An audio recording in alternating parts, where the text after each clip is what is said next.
सौभाग्य प्राप्त हो जाए। उन्हीं हमारे जीवन होकर युगालियों की और राज्य करते हैं। पाप से मुक्त करेंगे और आनंद प्रदान करेंगे। रक्त रंजित वस्त्र जला दिए गए हैं। यह इसलिए हुआ कि हमारे लिए एक बालक उत्पन्न हुआ है, हमको एक पुत्र मिल गया है। राज्य अधिकार उसके कंधों पर रखा गया है और उसका नाम होगा अपूर्व, शाश्वत पिता, शांति प्रदान करने वाला राजा। वह दाऊद के सिंहासन पर विराजमान होकर सदा के लिए शांति, न्याय और धार्मिकता का साम्राज्य स्थापित करेगा। विश्वमंडल के प्रभु का अन्याय प्रेम यह कार्य संपन्न करेगा।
तो उसकी माँ ने बिस्कुट निकाला और पैकेट का ऊपरी भाग खोल करके उसको थमा दिया,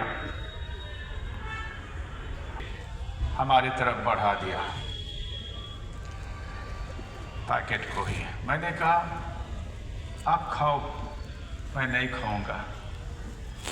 वो खुश नहीं था। फिर मेरे बगल में जो बैठा था उस यात्री को भी उसने दिया। उसने भी कहा ये तुम्हारे लिए है, तुम खाओ। इसलिए दूसरों को पहले देगा, फिर वह खाएगा। इस घटना दृष्टि दान दे दिया। बहरे थे उनके कान खोल दिए। जो कोढ़ बीमारी से ग्रस्त थे उनको चंगा कर दिया। यहाँ तक कि कुछ मुर्दों को भी उसने, जो लोग निराश थे उनके जीवन में शरीर और लहू को हमारे लिए भोजन के तौर पर, हमारे लिए रोटी और दाखरस के माध्यम से, अब हमारा विश्वास है कि आज भी हम उनके ही उस रहस्यमय शरीर से पोषित होते हैं। हम लोगों को शक्ति मिलती है, हम लोगों को आत्मिक ऊर्जा मिलती है, हम लोगों को आत्मिक उत्साह मिलता है, प्रेरणा मिलती है, हमारी आशा प्रबल होती है और हम अनंत जीवन के भागी होंगे, ऐसा विश्वास हमारा तगड़ा होता है। और वो जो संस्कार के तौर पर अंतिम व्याधि के समय साधारण रोटी और साधारण दाखरस जो उस समय और उस क्षेत्र के ढंग से अपना शरीर और अपना लहू को एक तरह से परिवर्तन कर दिया और उसे कहा इसे लो और खाओ, यह मेरा शरीर है। और कटोरा में दाखरस भरा जो था उसे भी आगे बढ़ाते हुए चेलों को देते हुए उसने कहा इसे लो और पियो, यह मेरा रक्त है। यानी अपना ही रक्त और मांस को हमारे लिए आत्मिक भोजन के तौर पर वह देता है। और इस बड़े लोगों ने भी आशा की ये पर्व हमें सिखाता है आशा